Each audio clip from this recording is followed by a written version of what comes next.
today I have existence, etc. right here. Yeah, thanks, Ali. I'm happy to be back on again. Today we're going to be doing something very similar to last time. We're going to be taking one of the sonnets that I've written and we're going to be changing it and dissecting it and doing all kinds of cool stuff with it. So we'll start by reading it out loud. These days, bright, vivid colors hurt my eyes, so I surround myself with brown and gray. Muted earth tones have become my disguise. They shield me from the bloomed flowers of May. Yellow and orange give me a headache and make my vision blur over with tears. It seems daunting, the effort it will take to retain my sight as the summer nears. Seeing rainbows makes me feel worst of all, and I can't bear to hold them in my sight. They melt me like a burning plastic doll and haunt me with their glowing, spectral light. Let's just jump in here. These days, bright, vivid colors hurt my eyes. And so I read that line, and I'm like, what colors? And of course, I get them in the next line. But what I wanted to focus on the first line was, how do these vivid, bright colors hurt the speaker's eyes? What is about them, and some quality of the colors? And I think the first word bright is there, but it's not negative enough.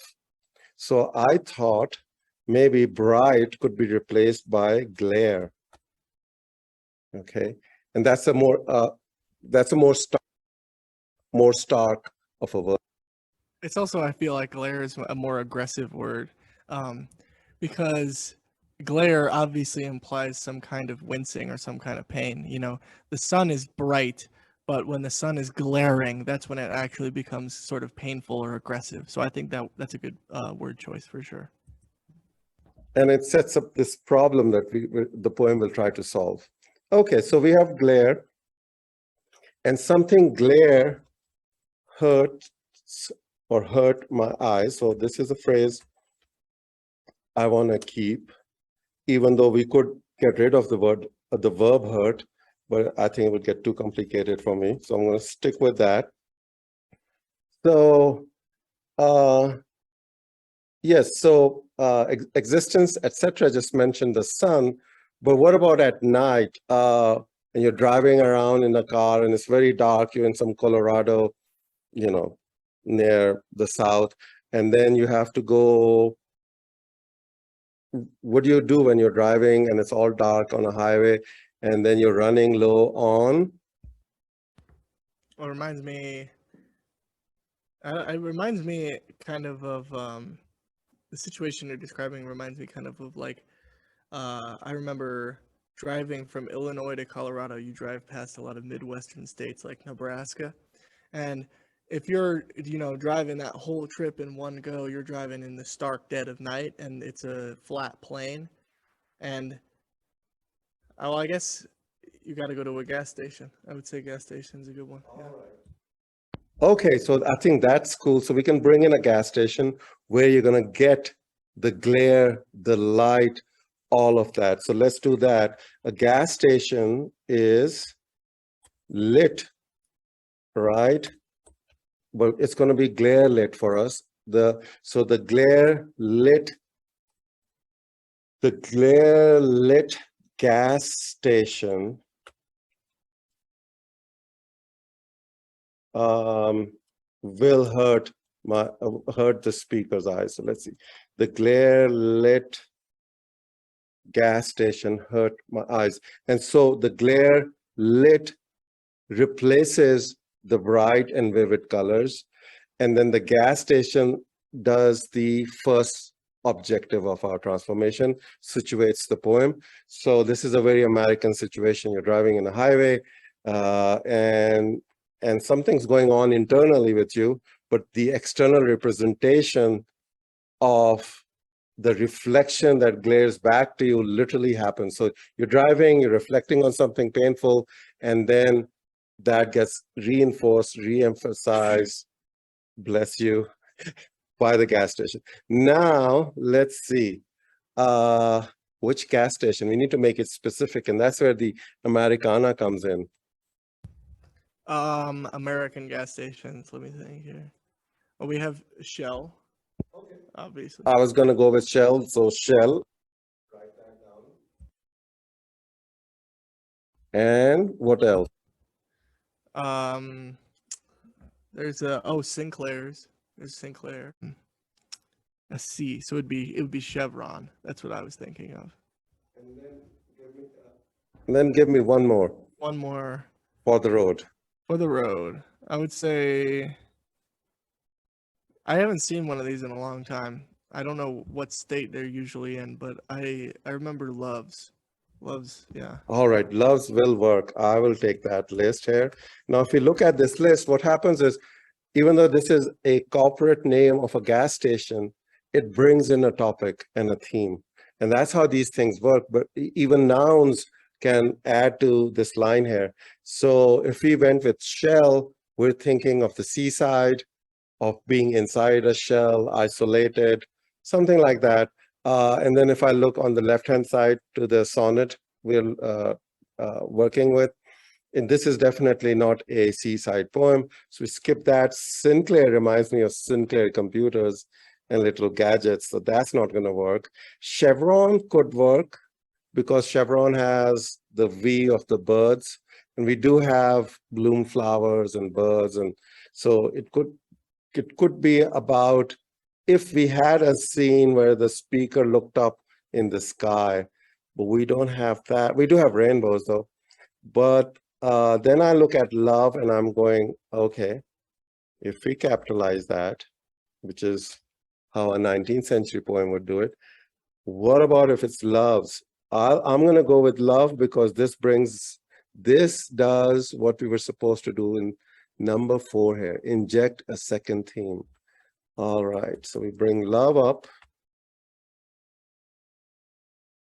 Love's glare lit gas station hurt my eyes.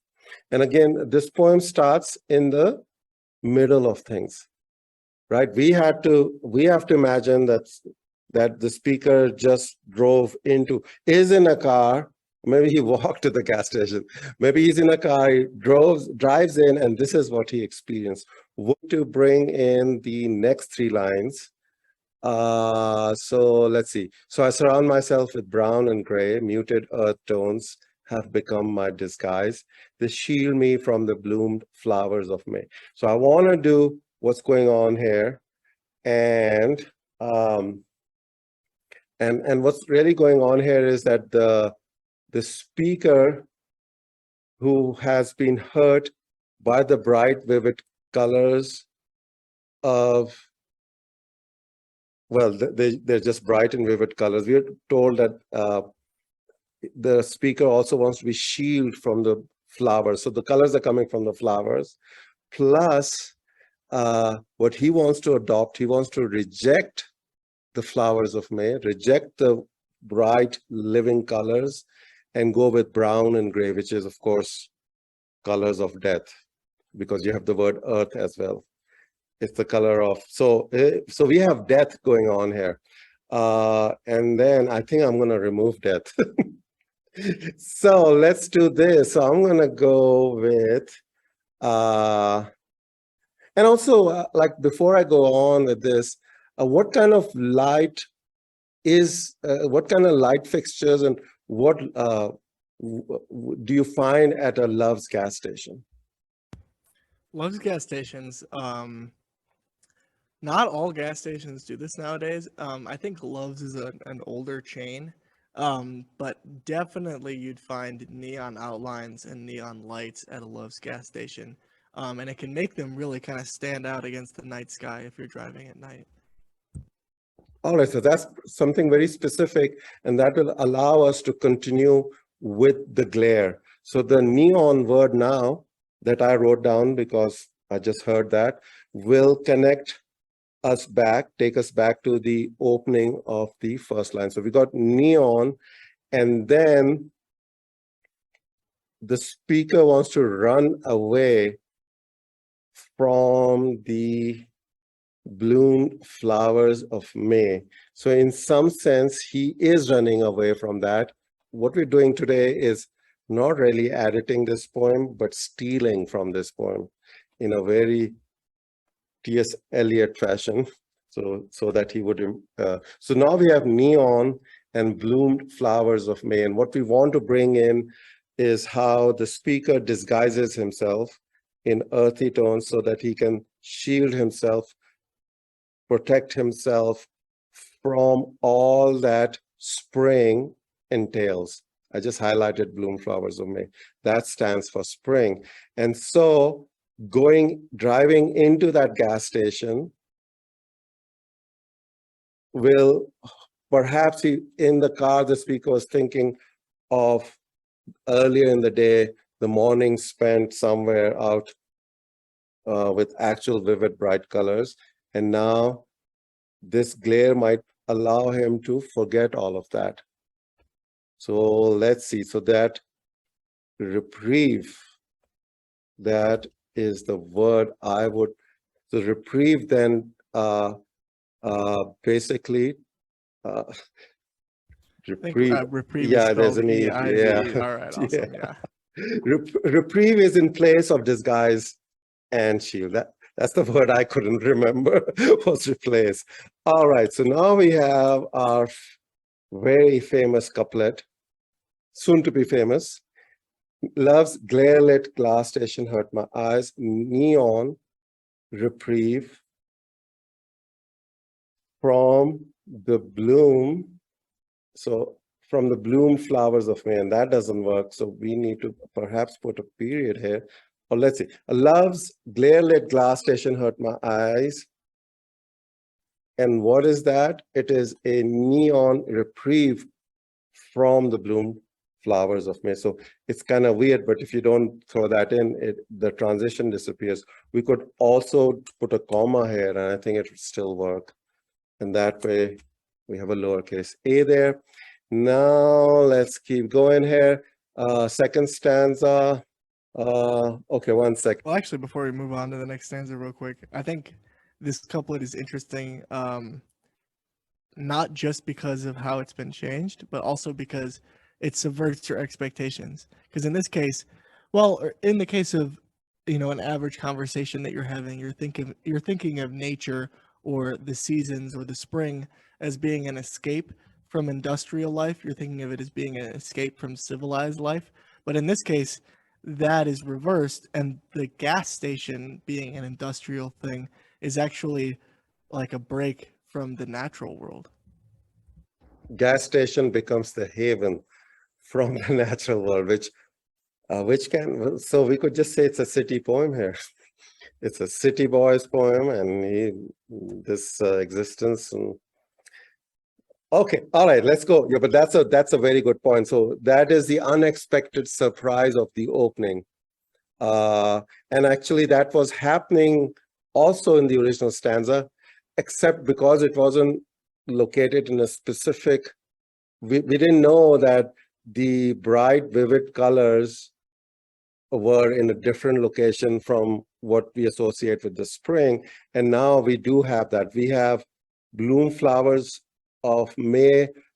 We can imagine a field, a backyard. And then this definitely takes you to the city center. All right, now yellow, orange give me a headache. And because the first stanza had brown and gray, and I took that out, I'm having guilt here. So I'm going to give back Mr. Existence at least 2 colors. So here we go. And yellow and orange, of course, are the colors of the sun. So we have the sun in there somehow. Now we have some serious business here. Make my vision blur over trees. It seems daunting, the effort will take to retain my sight as the summer nears. So I love this phrase. I want to save this. I'm going to bring that. So I am collecting everything. We already have the first line. We're done with the first line for the second couplet. Here's lovely phrase. I love that. I like the word sight. We need the word sight as well. And I think that will show up later because we have sight here in the second stanza and sight again in the third stanza. So I think When I'm going over the third stanza, I'll use it from there. My vision blur over with tears. I think I'm going to take this whole thing and stick it right here.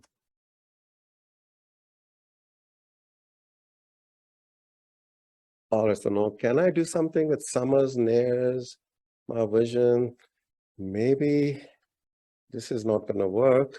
So I'm going to take this. All right, so now I need something else. I need to, turns out, keep reading because I don't know how to connect the summer nares with my vision blurs over tears. So let me keep going here. Seeing rainbows make me feel worst of all.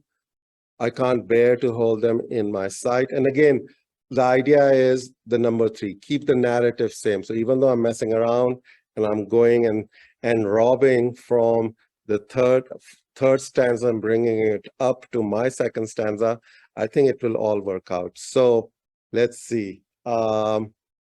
Seeing rainbows make me feel worst of all.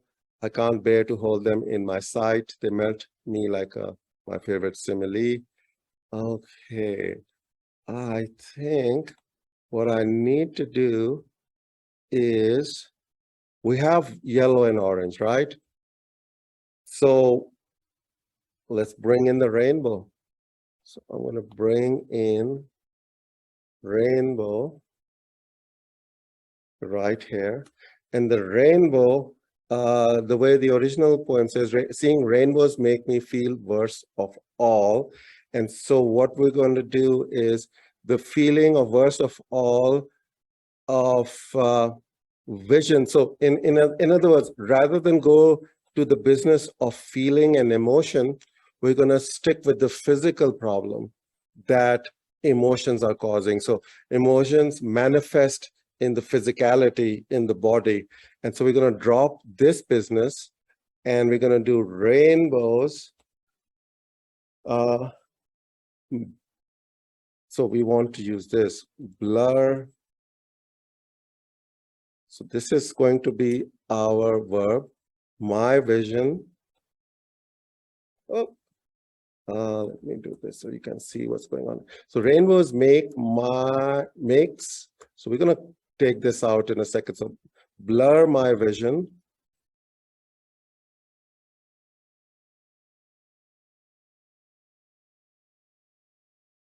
Blur my vision with tears. So this change, all it does, all it gets us is we get rid of over. So we lose 2 syllables, which is a huge deal. Okay. And then, of course, we're dropping make because makes blur is a stronger verb. And then rainbows. What kind of rainbow is this? Is a rainbow in the winter? Is it in spring? So we need to connect it to the bloom flowers of May. And bloom flowers of May give you a spectrum of colors. And so does the rainbow. And so we could bring in, literally, we could just use the word spring. Even though, I mean, so many poets do this, they always have the word spring, even though bloom flower. So this actually helps the reader. If reader forgot that the intention of the speaker was to talk about this season of spring, because as you can see, actually in the same stanza, we end up with summer. So there's a transition going on. And what I've done is I've linked the second stanza to the first one by making sure that this rainbow is a spring rainbow. And that's usually when we see them because they're quick showers and then we end up with rainbows. So yellow and orange give me a headache.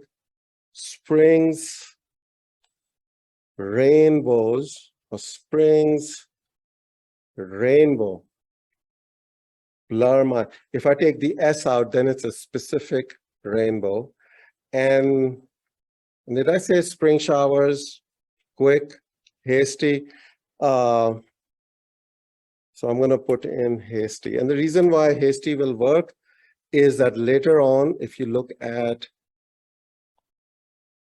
actually, I'm still obsessed with the summer nares. Summer nears means it's ending, it's coming to an end very soon, very quickly. And that idea is stored here in the word hasty as well. That will help us connect these two lines. So let me just check with the S here. Spring's hasty rainbow blur my visions with tears. I think I'm pretty okay with that. Hasty, as I think that word works really well because, like you said, it brings the nearing process for sure.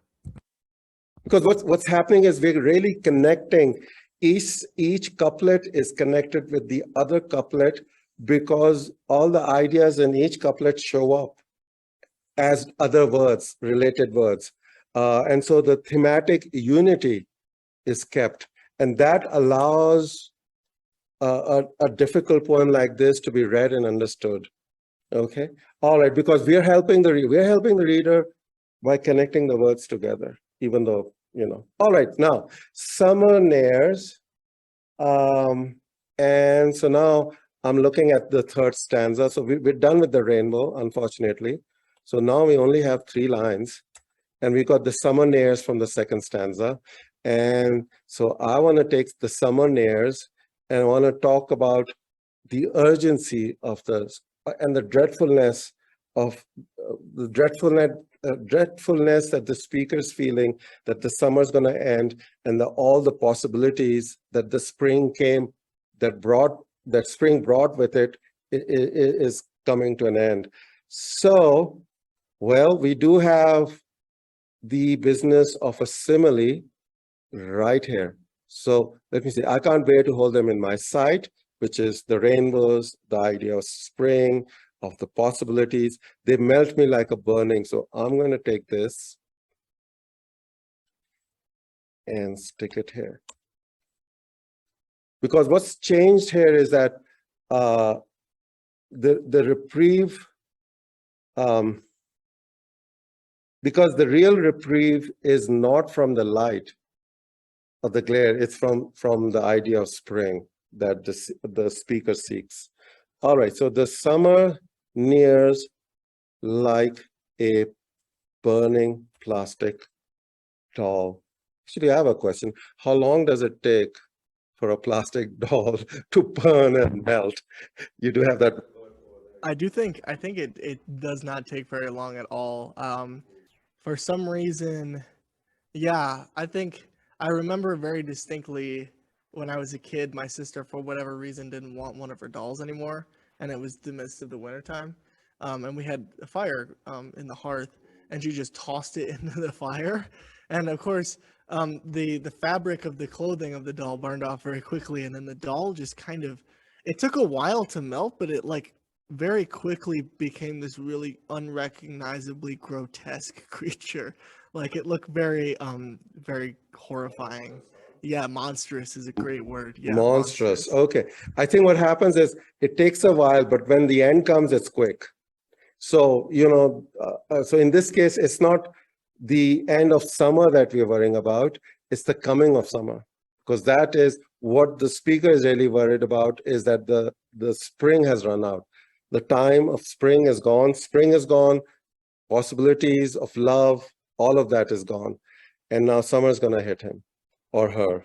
So summer nears like a burning plastic doll, and I think I'm convinced that this simile will work.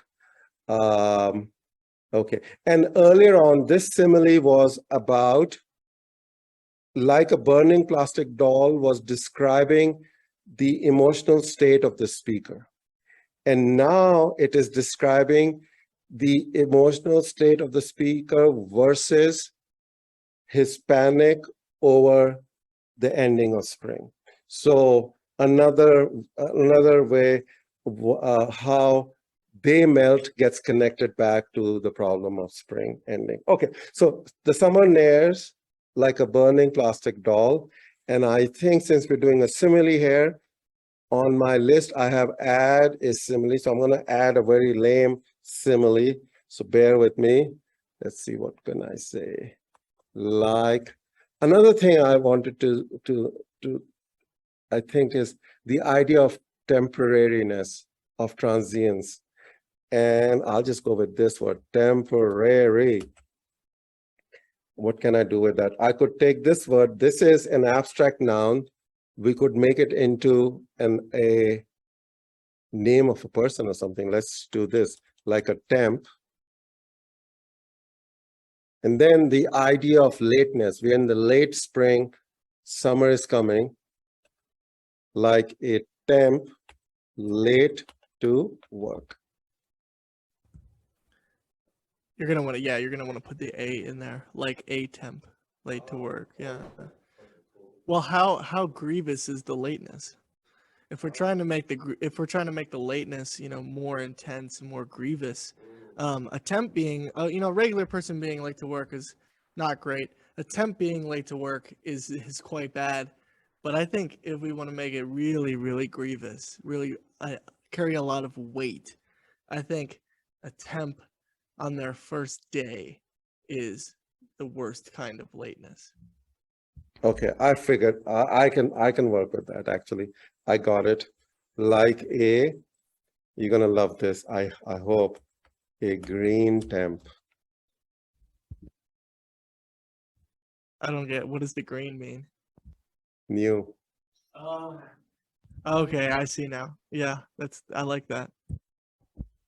So it brings in, otherwise we would have to use first day and there is no, we don't have it in an English language, the person's name for the first day. So, and temp is of course a temporary situation. So like a green temp late to work. And I don't know if it works. We can always take the word green out later. But for now, I think I like that. And it again brings the idea of spring in. Green means life, possibility, nature, all of that. So like a green temp late to work. And now let's see what else. So we have haunt me with a glowing spectral light. I'm just going to ignore that, even though that's fine. My vision. So the last stanza goes back to the problem of vision. And I think, is that the first time? No, the word vision is here in the second stanza. Yes, we have the word vision in our second stanza.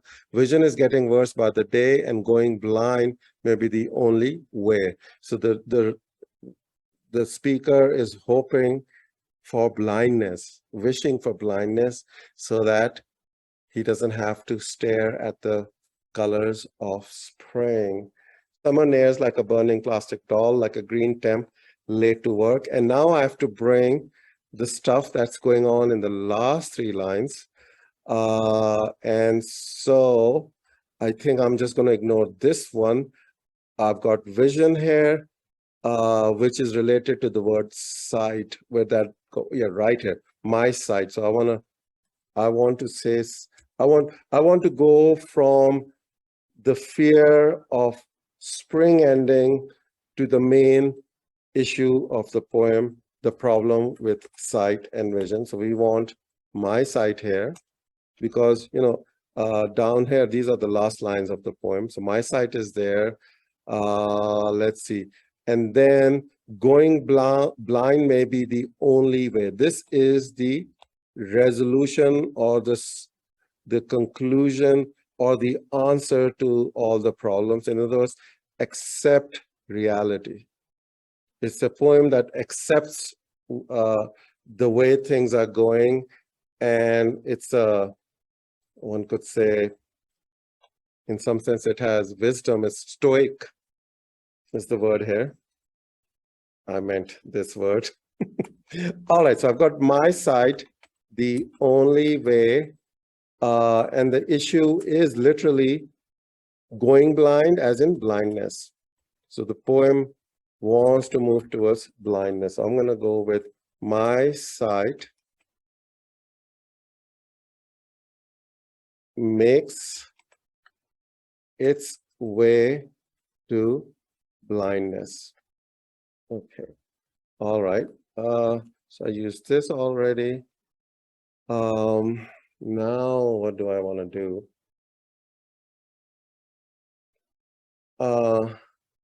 So my sight makes its way to blindness. How quickly? So we want to mimic the way the speaker the way the speaker feels of the oncoming blindness and relate that to the way speaker feels about the oncoming summer, that is a symbol of ending of spring and possibility. So we want to do this. My sight makes its way painfully to blindness, slowly. There's a slow in there and a quick, because quick takes us back to the hasty business. When things just go south, they go fast, as we all know. So I'm going to go with this weird concoction, makes its slow, quick way to blindness. I think the problem is the speaker was always blind. So, and then there's another thing, blindlessly or blindly means impetuously or without thinking, but blindingly Thoughtlessly? fast, blindingly fast. Yeah. That's what I wanted to say. There you go. Blindingly, blindingly fast. Oh my God, these words are killing me. My sight blindingly fast, and then we're going to drop the word fast. So it's going to go, my sight blindingly makes its opposite slow. So it goes, my sight blindingly fast makes its slow way to blindness. Then we add the quick right there. Okay, so the whole thing is can you really measure time? Can you measure the passing of time? All of that is now in there. All right, so my sight blindingly makes its slow, quick way to blindness. Bag of tricks that I always use is closure. We need closure. So we need to go back to the opening. We're going to do makes its slow, quick way to blindness, which is the only absolute solution to the problems that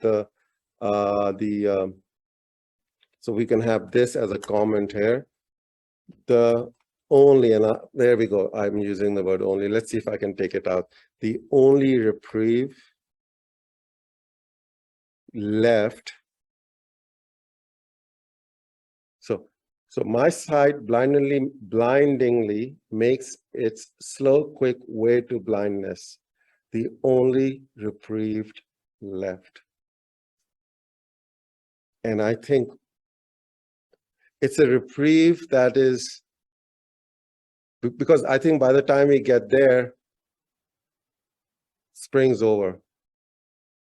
And so we need to finish that transition here by saying something ambivalent. It could be spring, it could be summer, but a sharp, quick-witted reader will know we're talking about summer. The only reprieve left in this season. All right, I think. Oh, yeah, our only issue is only. What do you think? Why don't you read this last couplet and see if we can do without. Okay. I'll read it with only first. Okay. Makes its slow, quick way to blindness the only reprieve left in this season. Yeah, only is a bit of a trip up. You could also do. I know that last time we did reprieve, we didn't give it any adjective besides neon. So maybe with this reprieve, we could do the last reprieve left in this season. I think that sounds good. That's genius. That's really good. All right. All right. Sorry to, let me just see. Okay. All right. I'll actually let Mr. Existence read this. Love's glare-lit gas station hurts my eyes, a neon reprieve from the bloomed flowers of May. Yellow and orange give me a headache. Spring's hasty rainbow blurs my vision with tears. The summer nears like a burning plastic doll, like a green temp late to work. My sight blindingly makes its slow, quick way to blindness, the last reprieve left in this season. yeah, I think that ended up being really good. Cool. And I think we can have a comma here. And that's the last thing we're going to do to this poem because we should not mess with it anymore. Okay, that sounds good. Thank you for having me on again. This was really helpful. I hope this was helpful to anybody who's trying to edit their poems and make them better. You guys have a good one. I think there's one last thing we need to do, come up with a new title because we crunched out the sonnet. So we can't have sonnet 69.